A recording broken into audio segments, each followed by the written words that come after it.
Welcome back to Fun Science Academy. Today we are diving deep into the PCR revolution. We're going to explore a visual toolkit that will take us all the way from fundamental amplification to real-time diagnostics and even genetic engineering. By the end of this video, you'll see why PCR is the ultimate molecular highway. Section 1. The Core Engine.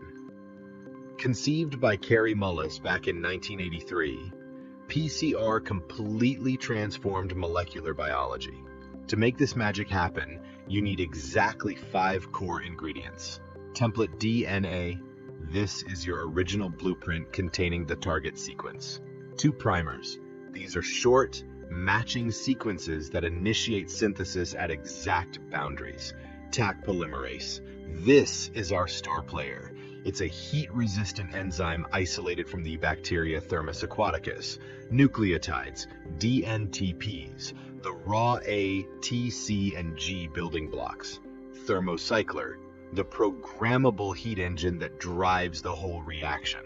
Inside that thermocycler, a 3-step thermal cycle happens. First, we denature the DNA at 90 degrees Celsius, using extreme heat to break hydrogen bonds and separate the double helix. Second, we anneal at 50 degrees Celsius to 60 degrees Celsius. This sudden cooling lets our high concentration primers bind preferentially to their targets. Finally, we elongate at 70 degrees Celsius, which is the optimal temperature for Taq Polymerase to build the new complementary strands. Because this cycle repeats, it relies on the power of 2 to the power of n. By cycle 30, you aren't just doubling, you are vastly outpacing the originals with over 1 billion exact copies of your target sequence. Section 2. Hacking the system. But at Fun Science Academy, we don't just copy, we engineer. Primers are our molecular navigators. To work, they must preferentially bind the target, avoid complementary self-binding, and never form hairpins or cloverleafs.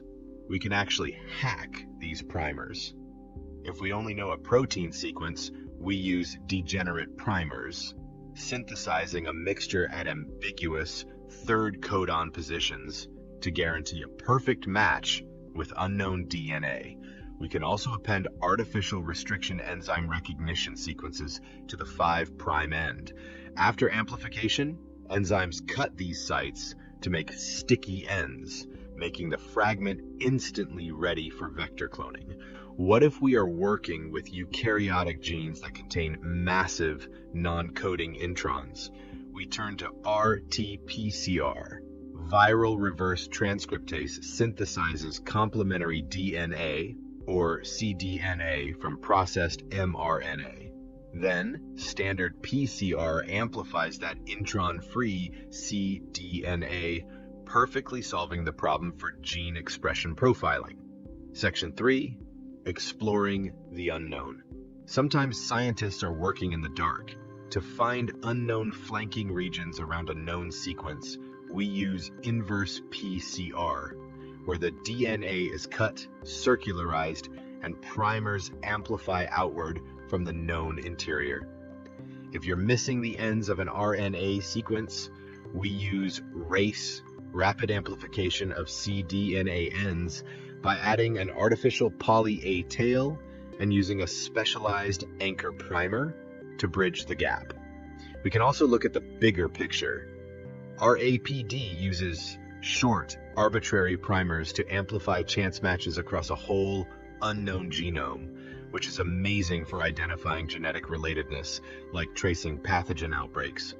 Meanwhile, differential display PCR assesses many mRNA molecules simultaneously to see which genes turn on or off in different biological conditions. Section 4.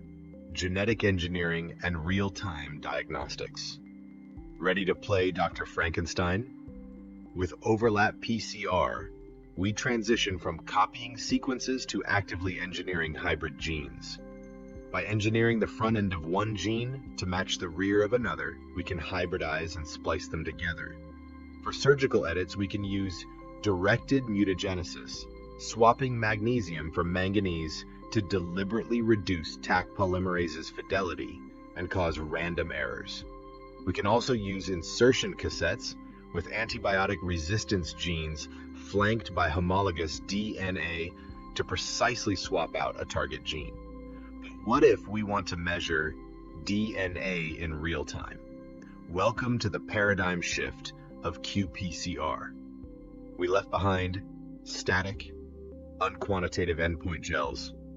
Instead, we use tracking like SYBR Green, which is cheap and sensitive, but binds to any double-stranded DNA generated. For ultimate precision, we use TaqMan probes based on FRET, fluorescence resonance energy transfer. These probes have a fluorophore and a quencher.